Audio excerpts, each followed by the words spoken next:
शिवसेना उद्धव बाळासाहेब ठाकरे पक्षाचे प्रमुख उद्धव ठाकरे यांनी ज्येष्ठ शिवसैनिक कक्षाच्या वर्धापन दिन सोहळ्यात थेट मुख्यमंत्री देवेंद्र फडणवीस, उपमुख्यमंत्री एकनाथ शिंदे आणि भाजपवर जोरदार हल्लाबोल केला।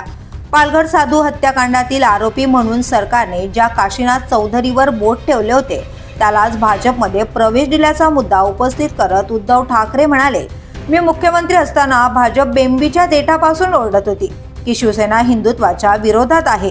आज त्याच चौधरीला भाजपमध्ये घेतलं, हा हिंदुत्वाचा अपमान नाही का? जर तो गुन्ह्यात सामील असेल तर प्रवेश दिला का आणि नसल्यास तो प्रवेश थांबवला का? भाजपनं आणि फडणवीसांनी हिंदूची, शिवसेनेची आणि त्या चौधरीची माफी मागावी। यावेळी त्यांनी भाजप सोबतच्या जुन्या मैत्रीवरही टीका केली। ते म्हणाले, 25 वर्ष हिंदुत्वासाठी त्यांचे चोचले ऐकले। महाराष्ट्रात ज्यांना कोणी ओळखत नव्हते, ज्यांना खांद्यावर घेऊन फिरवलं, पण ते वर चढल्यावर आम्हालाच लाथा मारू लागले। यानंतर उद्धव ठाकरे यांनी एकनाथ शिंदे आणि त्यांच्या दिल्लीवारीवर जोरदार प्रहार केलाय। ते म्हणाले, मराठ्यांच्या घोड्यांच्या टापाने दिल्ली थरथरली होती आणि आज काही जण दिल्लीचे बूट चाटताना दिसतायत। हे भगव्याचे वारस नाहीत, हे गद्दार आहेत। जे दिल्लीला जात आहेत ते आपले हक्क मांडायला नाही तर मुजरे मारायला जात आहेत। कार्यक्रमात केलेल्या या भाषणामुळे राज्यातील राजकीय वातावरण पुन्हा तापले आहे।